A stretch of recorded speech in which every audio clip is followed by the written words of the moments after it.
I'm Aaron Nagler. I'm here with Chris Burke for SI.com, breaking down the Jacksonville Jaguars draft. 5 quick questions for you, Chris. Starting with, what do the Jaguars do if Tunsil, Ramsey, Bosa, and Jack are all gone?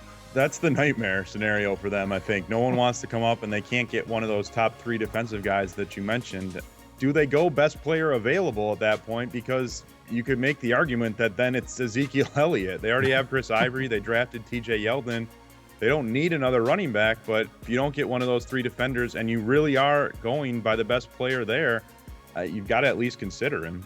The Jaguars have taken kind of a Band-Aid approach to the linebacker position for several years now.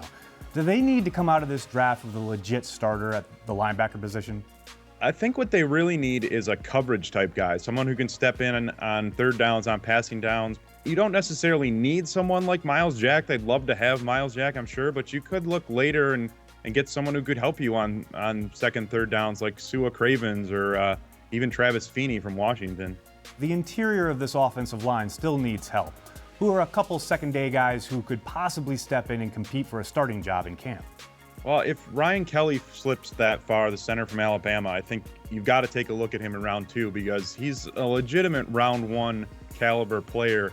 Same for Cody Whitehair from Kansas State, who has played some tackle but probably winds up at guard. Connor McGovern's another one from Missouri who can play some center, play some guard, and then a couple Big Ten guys at center. Jack Allen from Michigan State, Austin Blythe from Iowa. Neither going to blow you away athletically, but if you want someone who can play early and be solid, they're certainly there. With Dante Fowler coming back from injury, how much of a need is it for Jacksonville to find a pass rusher in this draft? Who could they target to kind of cover them in case, he's not all the way back? Emmanuel Ogbah from Oklahoma State, if he slides into round 2, is that type of player that I think Gus Bradley could do a lot with on third down. He's still raw, but we've seen him get to the quarterback, pretty proficient basis there.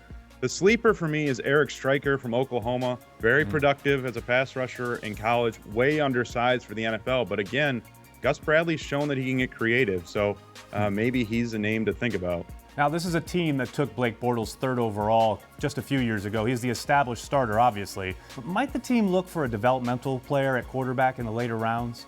Yeah, I'm all for doing that whenever you have the chance. So I think that, as you mentioned, with Bortles already entrenched, they already have their backup. They can get someone who maybe you can see the upside on, but is going to take a lot of time to develop. So maybe someone like Trevon Boykin from TCU, because there's been talk about moving him to a different position, but I think he deserves a shot to go into camp, go into the preseason and see what he can do. And to me, he's the exact type of guy you would want as a number 3 quarterback. Well, there you go, breaking down the Jacksonville Jaguars draft in 2016. For Chris Burke, I'm Aaron Nagler for SI.com.